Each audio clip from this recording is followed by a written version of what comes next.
Hello, everybody. I'm Peter Maravellis. Welcome to City Lights and welcome to the Poetry Room. It is always a delight to be back in this room because Alan used to sit at that table actually back in the day. He had this ritual of coming in, scouring all the new book releases, picking out a big stack of them and just sitting there for hours. So it is auspicious that we would actually be holding this event here tonight.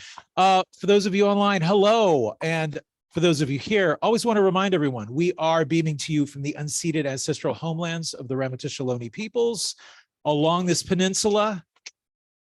Over a dozen dialects were spoken at one time. These folks are still with us today, so let's pay some respect. So tonight, City Lights, together with Powerhouse Books, is delighted to be celebrating this amazing tome, Material Wealth, mining the personal archive of Allen Ginsberg. We're delighted to have Pat Thomas with us here, also Peter Hale. So this, I cannot tell you enough, this is such a gorgeous artifact. And it just sort of like digs deep into all the fantastic artifacts that Allen used to collect over the years, postcards and posters and receipts and photographs. And, you know, there have been so many books written about Allen, but, you know, this book actually kind of comes from a different direction and gives you just a real sense of his interests, where his heart was, and also it's just very endearing. And for those of you who are curators, I think you can learn a thing or two about the way that they've put this together, but also just in itself as an artifact. It's just a really beautiful book. So kudos to Powerhouse for recognizing a good thing when they see it, and to the two of you for really producing just such a wonderful, wonderful book. So some background is in order. Pat Thomas is a countercultural historian and archival music producer. He is the author of numerous books. These include Listen Whitey, The Sights and Sounds of Black Power, and Did It, Jerry Rubin and American Revolutionary. He has co-curated Invitation to Openness, the Jazz and Soul Photography of Les McCann, and co-edited My Week Beats Your Year, Encounters with Lou Reed, and contributed to Kerouac on Record, a literary soundtrack. Pat Thomas has also served as a consultant on the PBS documentary, The Black Panthers, Vanguard of the Revolution. So also with us tonight, the fabulous Peter Hale. He is the executor of the Allen Ginsberg estate.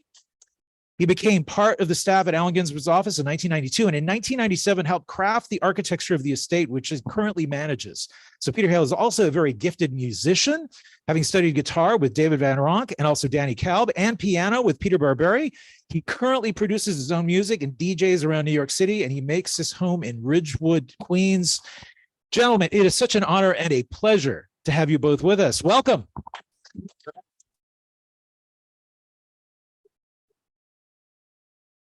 Boom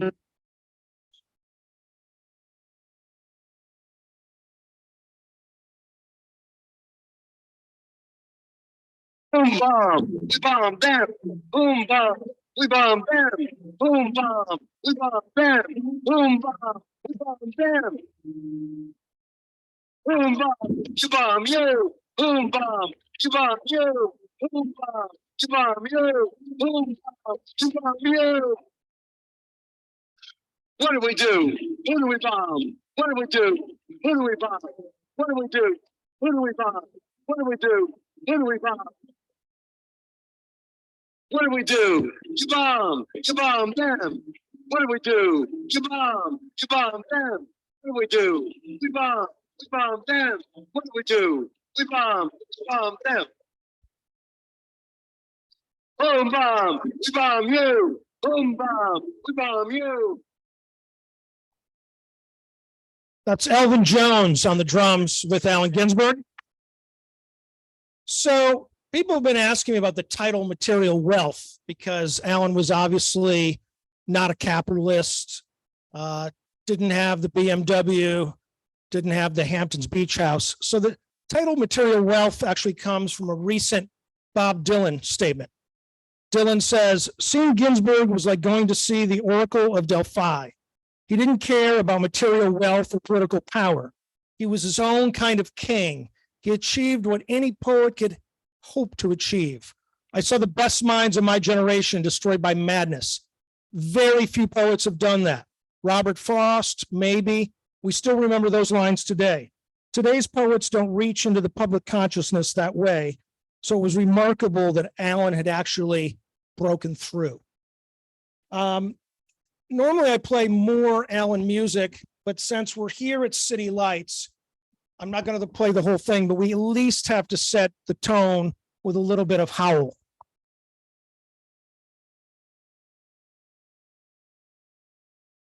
Saw the best minds of my generation destroyed by madness, starving, hysterical, naked, dragging themselves through the Negro streets at dawn, looking for an angry fix, angel-headed hipsters burning for the ancient heavenly connection to the starry dynamo in the machinery of night, through poverty and tatters and hollow-eyed and high, sat up smoking in the supernatural darkness of cold water flats, floating across the tops of cities, contemplating jazz, who brought their brains to heaven under the L and saw Mohammedan angels staggering on tenement roofs illuminated, who passed through universities with radiant, cool eyes, hallucinating Arkansas and Blake-like tragedy among the scholars of war, who were expelled from the academies for crazy and publishing obscene odes on the windows of the skull,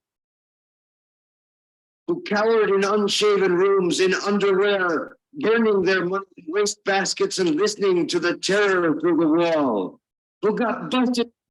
Imagine hearing that in 1956 and wondering, what the fuck is that? So Material Wealth, Mining the Personal Archives of Allen Ginsberg, is written by myself in cooperation with Peter here and includes a foreword by Ann Waldman. The book is a treasure trove of previously unreleased historical paperwork, vintage graphics, photographs, ephemera that documents Ginsberg's almost entire life, a young man, a breakaway poet, expansive spirit, curious intellectual traveler, and a relentless enthusiast of provocative yet spiritual pursuits of writing, art, music, and culture. Now, Allen didn't just save his own stuff. He saved of his friends and anything he was interested. For example, we have a 1971 poster from Patti Smith's first ever poetry reading that quite likely she didn't bother to save. Piles of correspondence when Allen acted as the literary agent of Burroughs, Herbert Huncke, and others. Various Jerry Rubin, Abby Hoffman Yippie manifestos, a ticket stub for a 1974 concert with Bob Dylan and the band, with Yoko Ono's phone number on the back. This was during the infamous Lost Weekend, so John would have been in LA. And all kinds of posters documenting the earliest days, obviously, of City Lights, the Fillmore West, and things like that. There's also various receipts and things, schedules of college tours. There's a parody of Howl written by the legendary Terry Southern as Towel.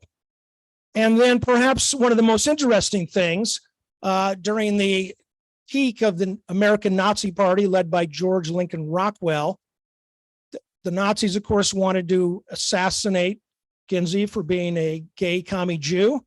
So in typical Allen fashion, he wrote a letter to the Nazis saying, could we get together and talk about it? All of this, of course, is in the book. So, you know, there's been so much written about Allen and his relationships with Jack Kerouac and Burroughs and others, and that's definitely in the book. But because I'm me, you get way more Jerry Rubin, Abby Hoffman, Dylan, McCartney, Van Morrison, Lou Reed, Mary Baraka, lots of 1968 Democratic Convention stuff. Now, people most like to bitch about Rolling Stone for very good reason. But in my research, I found in 1997, when Allen died, Rolling Stone did something that they haven't even done for some of the biggest rock stars of all time. They gave Allen a full 13 pages of coverage, which is really unheard of for such a mainstream publication. Now, the reason behind that, I think, is that Allen was a celebrity for actually doing something over a period of 5 decades, rather than instantly trumpeted via social media for doing absolutely nothing. Between his uniquely provocative yet vulnerable poetry and his role as a literary agent for then unknown writers Kerouac and Burroughs, Ginsberg kicked open an entire new era in American literature while simultaneously demolishing what came before and practically inventing the whole concept of the counterculture during the 50s. By the 1960s, he was embraced by the likes of Dylan and the Beatles. And by this point, both communist and democratic governments really didn't like Allen's anti-authoritarian and especially his anti-war stance. To say it was outspoken and ubiquitous around the globe, he popped up in Cuba, Czechoslovakia, Russia, India, South America, would be a total understatement. During the 1970s, he was no surprise a gay rights leader and activist. Originally an icon for the hippies, when punk rock started, the Clash were eager to hang out, perform, and record with Allen. Allen's politics were wonderful.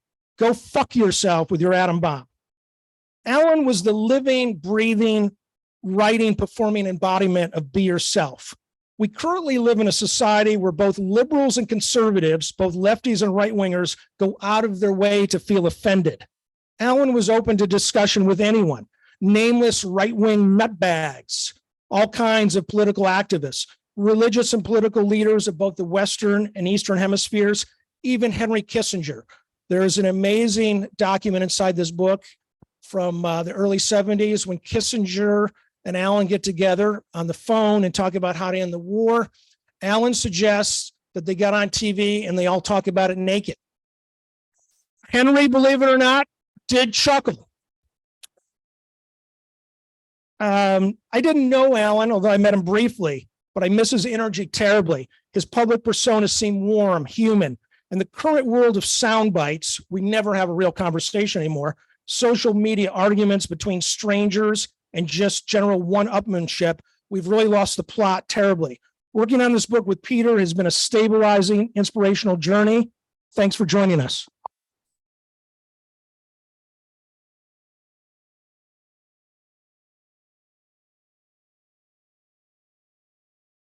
Pete, you want to say hello to your... Oh, hello, everybody. Well, thank you, Pat. It's been a fun journey working on this book with Pat. I've known Pat now 25 years. Well, Pat, I think we worked a little bit on some project in the mid 90s when Alan was still alive. How we met. You do that, yeah. Yeah, I'll tell my story. Pat's the raconteur. Yeah, you step right up. Okay, so Allen obviously got a lot of fan mail, but I was particularly attracted to Allen as a singer-songwriter. An album called First Blues.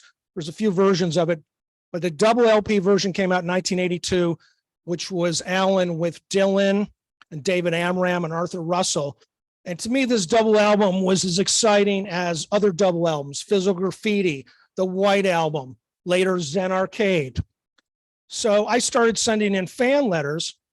And by the mid 90s, I was performing and singing some of Allen's songs. And so when I wrote to the Ginsberg estate and Peter saw my letter, he's like, that's impossible. Why would anyone want to sing an Allen Ginsberg song?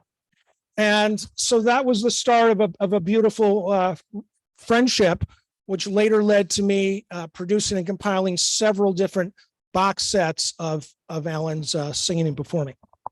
Beautiful. Yep. So that was 2006. We reissued the First Blues CD. We did a box set of that another 10 years later. You had just finished your book on the Yippies and Jerry Rubin, which I thought was a beautiful book. And why not do something like that for Ginsberg? But you beat me to the chase and said, I think we need to do one of these for Allen. Right. 3 years later, we're down at Stanford University, digging through all the files. We actually have a couple of Stanford librarians here. Great. Stanford, I have to say, have been so great to work with through this whole process. I don't know if that's Rebecca. All right. Sort of our main contact. They're the curator of American and British literature is here. So without their cooperation in every step of the way, this book would have been impossible. We have such a good rapport with them, and then we were able to just sit down with the collection, have boxes paged over a period of a few days, and just leaf through and get the basic bones of this book together. And it really took off. That was in 2018 December. that sounds about right. Yeah. I was talking to some of the City Lights staff here earlier, and I said, you could really do an event just about the incubation of a book like this. You know, the tears and the joys and the laughter, the research, various publishing employees quitting because they don't like their boss. The behind the music kind of thing. Right. You know, the book's ready to go to the printer, and then someone realizes it has upwards of 250 typos. You know, so lots of fun, right? I'm pretty sure that this book actually has no typos. But Oh yeah. Yeah. Nearly caught one, but Yeah. Well, why don't you buy one and then call me? I mean, nowadays you're lucky if you have a single copy editor work at any book, you know, and it's like, you know, it's pretty much if you write the book, you have to copy edit yourself. And as we all know, we're all our own worst copy editors. So have like the 7 different people looking at this book was a godsend. Yeah. So the role that Peter played was kind of like if we were making an album, I was the musician and he was the producer. And Peter was kind enough to kind of let me do it, in the words of Frank Sinatra, my way. And so there's a lot of things in the book, especially late 60s, early 70s political stuff that other Ginsberg people probably would have glossed over. But Peter had been, while Alan was alive, and even after his death, you were his photo. I was the photo archivist from about 1993 on. So I know these photos by heart through and through, their captions and the chronology and that. Is that microphone even on? Is it on? Are you? Yeah. Okay. All right. I'm Kiss the mic, so to speak. a volume knob on this. We keep talking while we So 2 guys walk into a bar. yeah. That's a great setup. So there's to avoid some confusion, there's been several books of Alan's photography, and Alan was a lifelong. This is not really a book of Alan's photography. There's plenty of that in there. This is really super high res scans. I call it a museum exhibition catalog for an exhibition that doesn't exist. And so it's really, as I've mentioned, all this crazy stuff, the Terry Southern towel, the Kissinger conversation, lots of letters, weird fan letters, yeah. Early sketches for Kaddish is in there. Yeah. There's also quite remarkably Ginsberg listening to Blood on the Tracks for the first time and jotting down what he thinks, especially about Idiot Went. Right. Yeah. He goes line for line and breaks it down, but it's great. I mean, he hasn't taken the cellophane off for, you know, it's been 10 minutes and he's already honed in on Idiot Wind as his favorite song of Dylan's. And it's still, that was the way it was till the very end. Yeah. But yeah, for me, that's one of the great highlights of this book, and still just being able to just go over and see those lines and see Alan's thought process right there. So this gentleman here, why don't you introduce him, Peter? Okay, well, Neely Tchaikovsky is a great poet. Actually, and you is that this is just not playing in? Okay, all right. Mike. I feel like coming and going, but Let's go. Say it again. great poet Neely Tchaikovsky has been the great, in fact, has a City Lights book coming out in a couple of months now, too. A couple of years. Okay, well, I'm jumping the gun here a little bit, but you know, it's get the excitement going. Without further ado, Neely, jump in. Oh, what am I going to say? Tell us your thoughts. Is it on? Can you hear me? So you took a little thunder out of me because I was going to say I was in 1958. I was 13. That's a long time ago. And I was having a bar mitzvah. And I told my parents and the rabbi that I wanted to do 2 things. I wanted to talk about Buddhism. And the rabbi said, well, that's fine. That's nice, but I don't think we can do it in your bar mitzvah speech. And I said, I want to read I saw the best minds of my generation destroyed by madness, starving, hysterical, naked, dragging themselves through the Negro streets at dawn. And I wanted to go on with all that Blake-like beauty of that poem and all that rampage. I mean, I was in San Bernardino, California, and that was a different kind of strangulation than what Alan went through, because even at 12 and 13, I understood what was happening. My parents had opened a bookstore, if I may say, and my father had copies of Tropic of Cancer in the window, and he was daring the police to come and close the place down and put him in jail for carrying that book.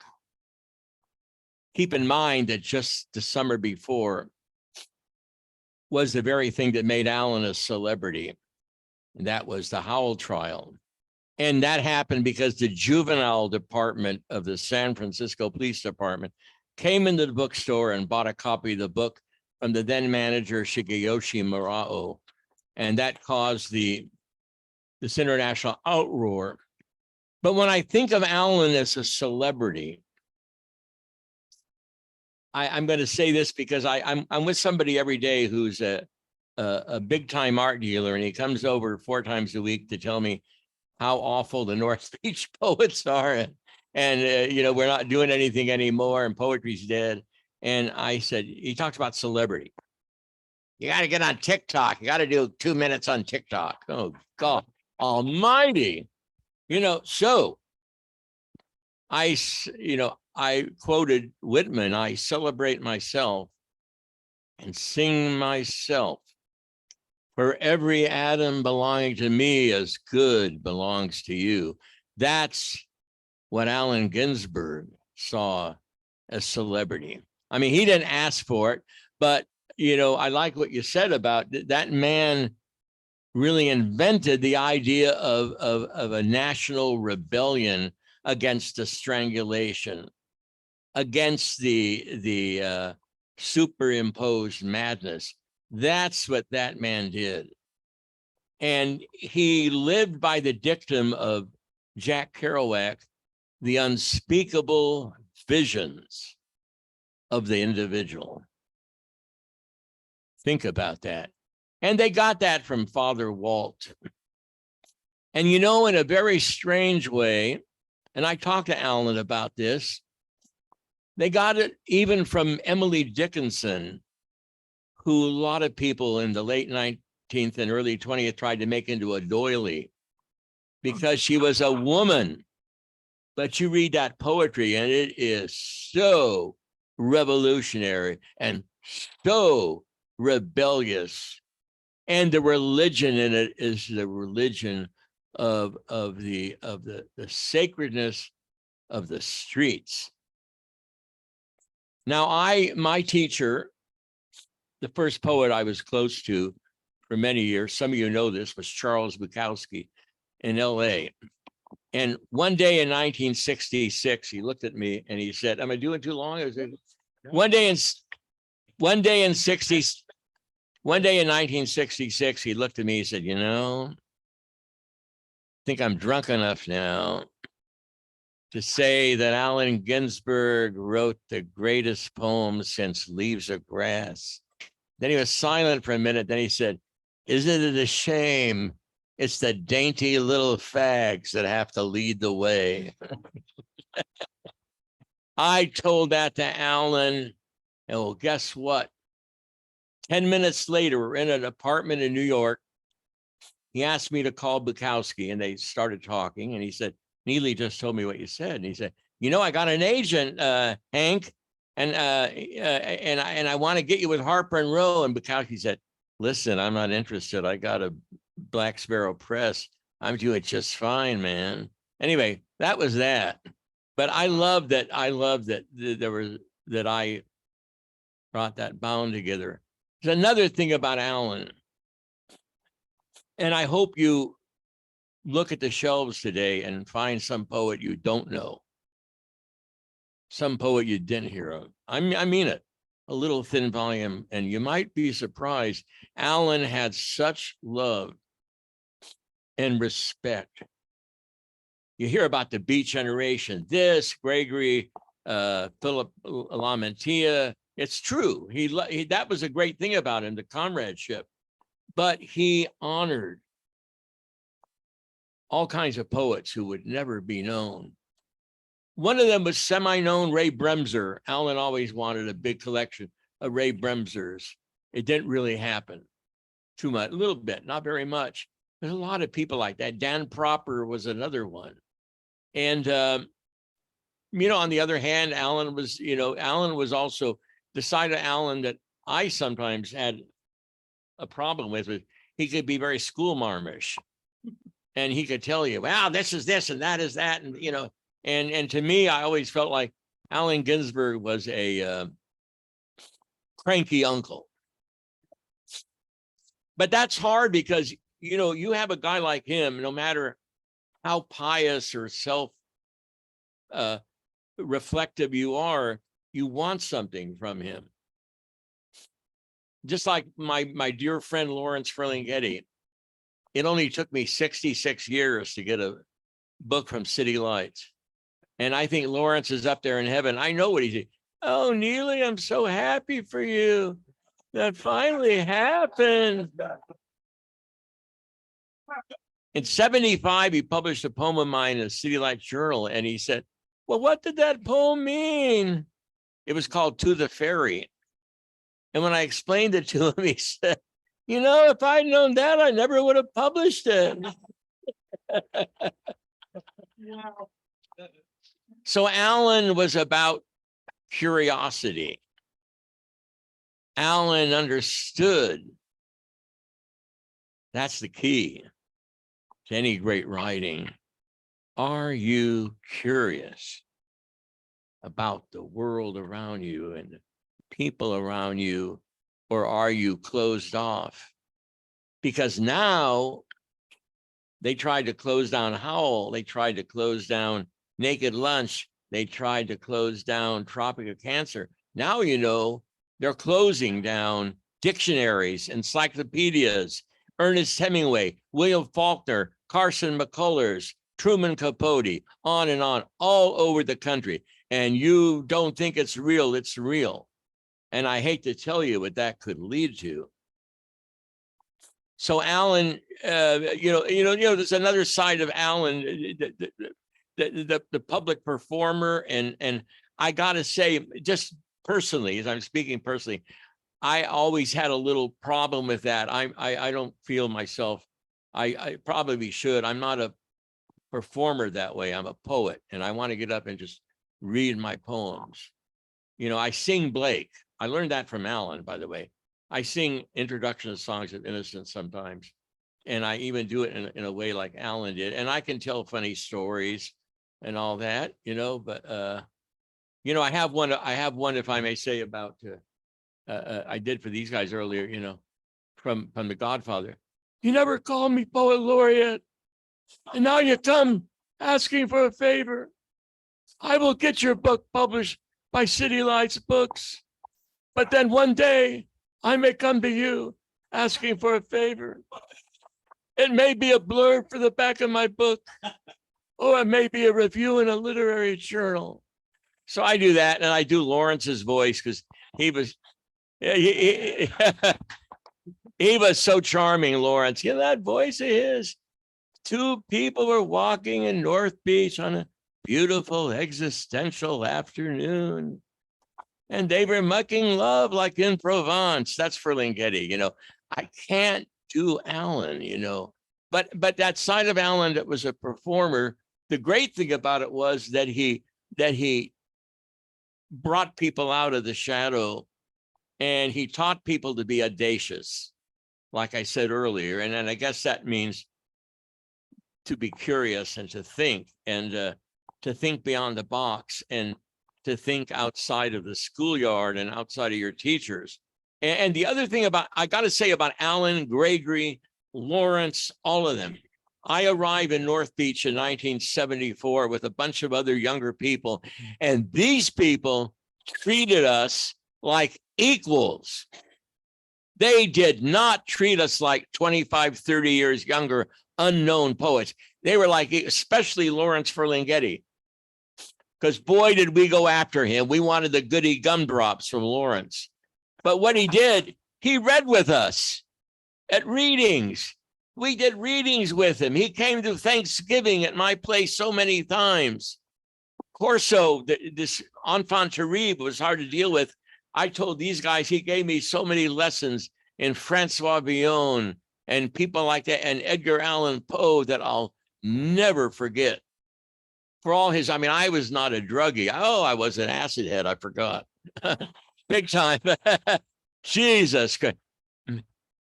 My last acid trip, I'll be done. I ended up at Ferlinghetti's. And I ended up at Lawrence, and he put me in his son's room, and the acid said, the only way you're going to get out of this is to go knock on Lawrence's door and confess that you do his voice to people in the cafe. And instead of doing that, I called a drug helpline, and they told me, take some orange juice and go to bed. And I woke up and I was okay. But that's what happened. So I'm gonna cut this. I love Alan more than I can say. And I can say this, that boy, do we need the spirit of Allen Ginsberg and his friends and the Beat Generation more than ever before. And we've got to be more like them than we ever were before, because we're dealing with some real heavy stuff from these mad people. All right, there you go. Thank you, Neely. Neely, that was so wonderful. I want to bite and kiss you. All right, I'll bite you later. We're going to open this up to some questions, and we're going to have a couple special surprises. I just want to tell this one story that, you know, when Alan would get to any city, he had a Rolodex that was unbelievable. He had everybody's phone numbers. So he gets to LA, and he calls Dylan, and he calls Ronnie Blakely, and they meet at Canner's Deli. And Ronnie Blakely at that point was singing backing vocals on Leonard Cohen's Death of a Ladies' Man, produced by Phil Spector. So Dylan and Ginsey crashed the recording session and wound up singing on a song called, I think it's called Don't Go Home with a Heart On. At some point, Bob Dylan pulls Phil Spector aside and says, Phil, you need to work with Ginsberg. He's got words. Let's take a couple of questions. Anybody want to shout out something? So the question is, would Ginsey embrace social media and TikTok? I'll let Peter answer that, since you knew Alan and I didn't. Yeah, we can only conjecture, but he loved any kind of new technology that was coming around. I mean, by the time he died, we were just starting email. And it's like, why don't we have email? Robert Creeley has email. And it's sort of like, there were things like that. We got the first laptop, and, you know, when the Mac Classic came out, the office had one of those. I'm sure he would have just dived right into it. It probably would have been overwhelming, but, you know, by the time he got the age he was, you know, there was no way he could keep up with his regular mail, let alone, and he really did keep up, but he wrote answers to pretty much everybody. That was his deal. So I can't imagine. Another question or two? This young lady in the back. Hi. Oh, okay. Oh, yeah, I will. So she's asking that a lot of these literary, counterculture literary figures have sort of vanished, if you will, to some degree on social media and even online.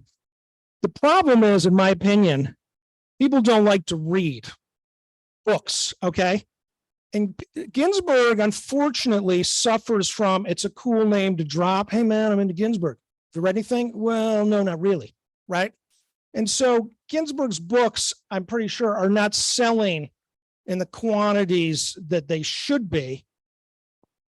And I think this is, you know, the problem is it's what I call instant knowledge generation, which is, you know, in the 70s, if I heard about, let's say, the Kinks, right? I had to find 10 or 20 friends that might have had some Kinks albums. I had to go to the library and dig out an old issue of Rolling Stone and find out who these Kinks were. Now, what happens is you go on Wikipedia, you've read the Kinks bio, so you're an expert. You go to YouTube, you've watched 10 Kinks videos, and man, I know everything there is about Ray Davies and Dave Davies. We had to, younger generations, or older generations, I should say, had to marinate in the knowledge. It's unfortunately now it's like someone eating a Big Mac and going, that's prime rib. No, prime rib is slow cooked. Big Macs are microwaved. So really, all I can encourage you and your friends is to actually, here's the other thing about books. People go, oh man, this book is so expensive. For the price of 4 lattes that takes you 5 minutes to drink, you can have a book on the shelf that'll last you a lifetime. So that's the end of my rant, but I really love that you asked. Now we have a very special treat here, folks, because this is San Francisco Giants territory. And this particular gentleman, who I've known for a few years, came to our event in LA and totally blew us away with an incredible firsthand story. Milo, deliver the goods for us, baby. Bring us home. What that's too much. What about the introduction about me being a great poet? Come on. Okay. Yeah, but it's the word. It's the word, keeping the beat alive. So this represents a sacred circle for me personally, because I met Alan downstairs at a reading of White Shroud in 1988. I was just about to graduate from San Francisco State. And actually, that's a whole story unto itself. But Pat would rather me tell the story of when I saw Ginsberg at Candlestick Park. Okay, so but 94 at Candlestick Park, but we met down here 36 years ago. And that was a trip. That was really beautiful. He was intense. He was really intense. Like, he wasn't spacey or any of that. He was very intense. And he was intent on me coming to join him at his room at the Fairmont to smoke a number. And I really vacillated about that, because, I wasn't into like older Jewish gay dudes.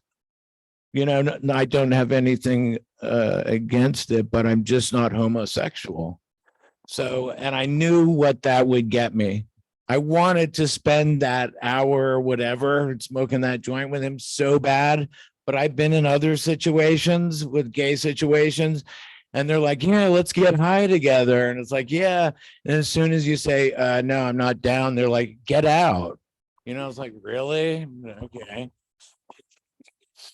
Okay. So anyways, it's Friday night. It's Friday night, June 1st, 1994. I'm working at Candlestick Park for the Giants, and I'm coming through the employee gate, as like always, and we get game sheets, who were playing, the estimated attendance, if there was like a community event, boys, girls club, whatever, who's singing the national anthem, and who's throwing out the first pitch.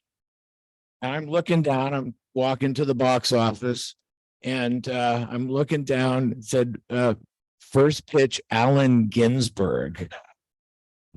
And I went, like, no way, no way. And reading a poem in conjunction with the San Francisco Department of Cultural Affairs and Penn International. And I'm like, it can't be. Like, he's my literary hero, like my subversive literary daddy-o. And I'm like, this is just nuts. But the deal is, so the game sheet is all notated minute by minute. And I'm thinking, well, okay, in the box office, when he's doing his poem and throwing out the pitch, that's when we're busiest in the box office. So when everybody's trying to get in at the last minute before first pitch. And I'm thinking, okay, I gotta figure this out, that I'm gonna get off and go see Alan. So I went to my boss and I said, Bob, you can fire me if you want, but I really need to go see my literary poetic hero. And he goes, you know, I'm not going to fire you. He said, just be discreet and just put your money box away and don't tell anybody about it. And I'm like, cool, thanks, Bob. So I had it all timed out. So I put my box away and run in. And as soon as I get in on the first base side, I see Alan down below with some Giants PR people, and they introduce him. You know, ladies and gentlemen, Giants fans, Ginsberg, function with the San Francisco Department of Cultural Affairs and from it's Alan Ginsberg. And he sort of walks out to the mound, and there's a mic out there.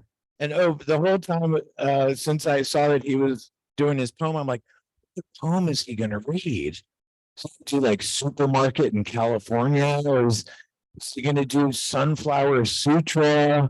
I'm like, he's not doing Howell. I said, what could, what's the poem choice here for this audience? And the Friday night audiences at Candlestick were gnarly. Everybody was already drunk by 7:35. They've been drinking for 2.5 hours, and they were, and they were gnarly crowds.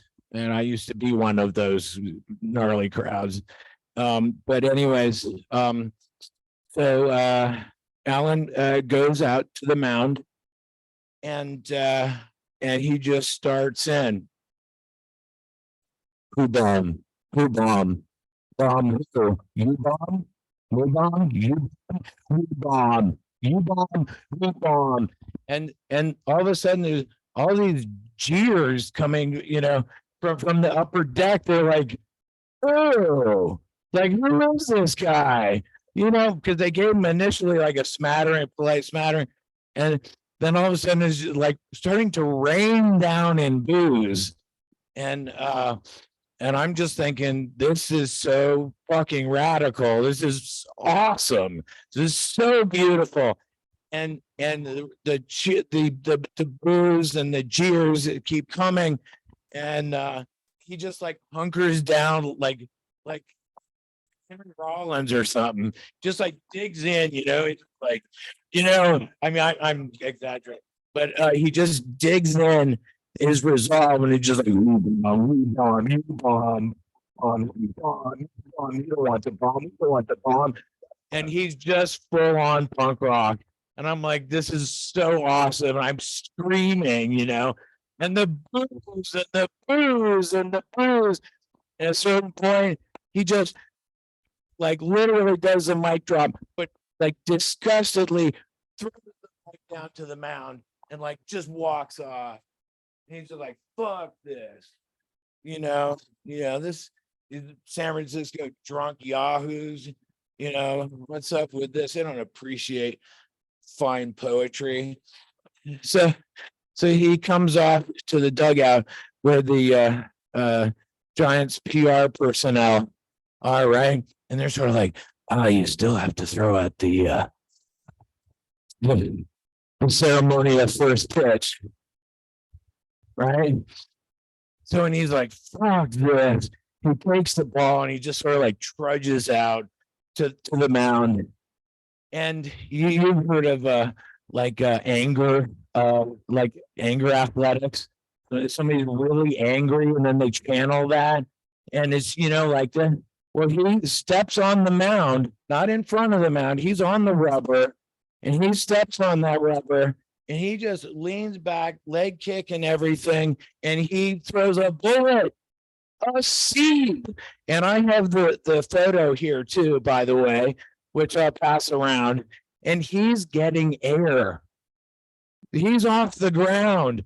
And it was such a beautiful and forceful pitch that all of those boos they turn to complete applause. Like, oh, he wins. You know, like this fog totally is real strong. I can't believe it. You know, and he just walks off, and you can tell he was like, yeah, that's right. You know. Okay, so post game notes. Okay, so that series in conjunction with the cultural affairs department and international, that was the last one they did. There was supposed to be about 6, but that was the end of it. And also when they asked Alan about that pitch, the amazing pitch, he says, yeah, not bad for a 4-eyed sissy.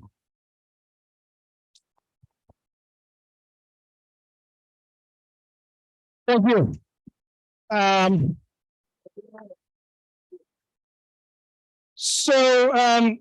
This isn't for sale quite yet, but there's also a CD soundtrack called Material Wealth that covers Alan's whole career. And we're going to give, we open this with Alan, and we're going to give Alan the final words. This is a wonderful piece called The Gospel Noble Truths.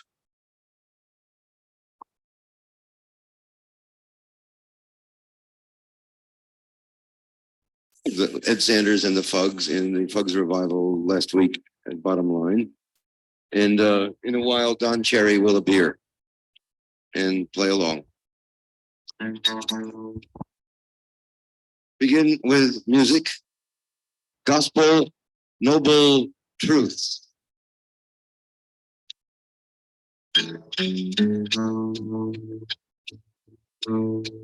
Born in this world, you got to suffer. Everything changes. You got no soul.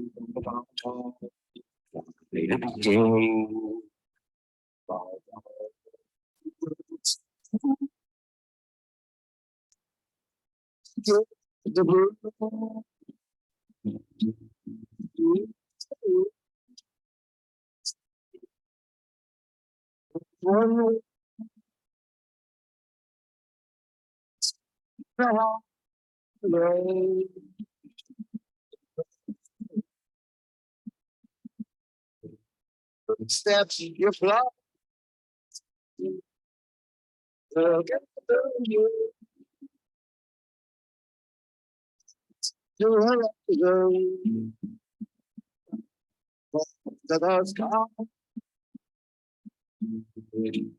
Like you talk, when the sun shine in your face, you die.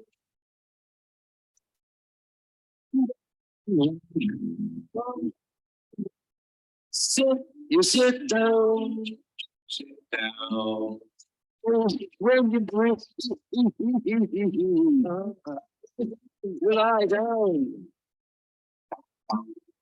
Walk when you walk. You sit down. Sit down. Breathe when you breathe. Lie down, you lie down. Where you walk. When you walk. When you fly.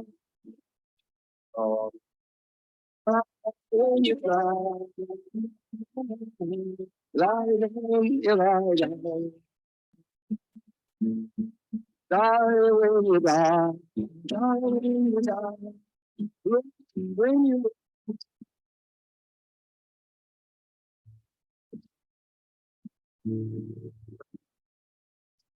what you taste, hear, smell what you smell, smell what you smell, touch when you touch.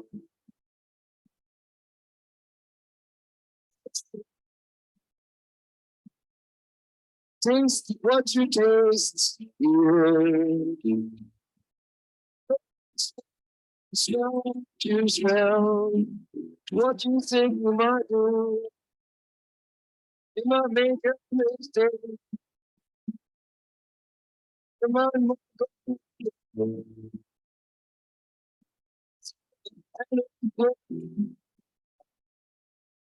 so talk when you talk.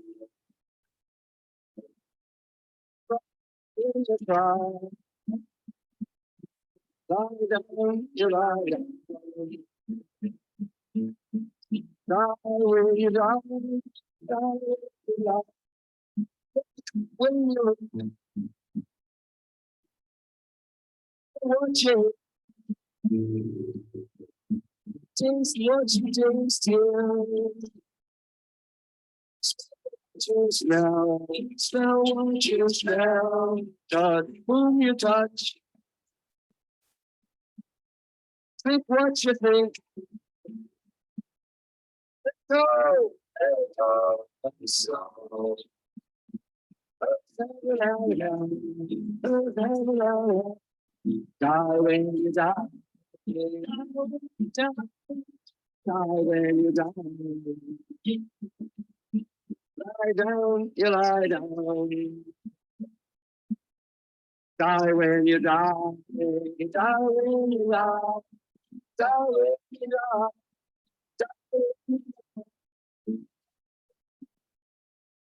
When you die, lie down, you lie down. When you die, die when you die. Die when you die. Die when you die. Die when you die. Lie down, you lie down. Lie down, you lie down. And you die. When die. Yeah. I want to thank everybody for coming. And when you see these books, they're quite large. All right. Peter and I hand carried these, and we really will get hernias if we have to carry them out of here. The other thing is you're going to look at the way you say this is a little pricey, but it's only a week's worth of pumpkin spice lattes, folks. Just about 6 pumpkin spice lattes, or you can own this wonderful book forever. Let's turn it back over to City Lights.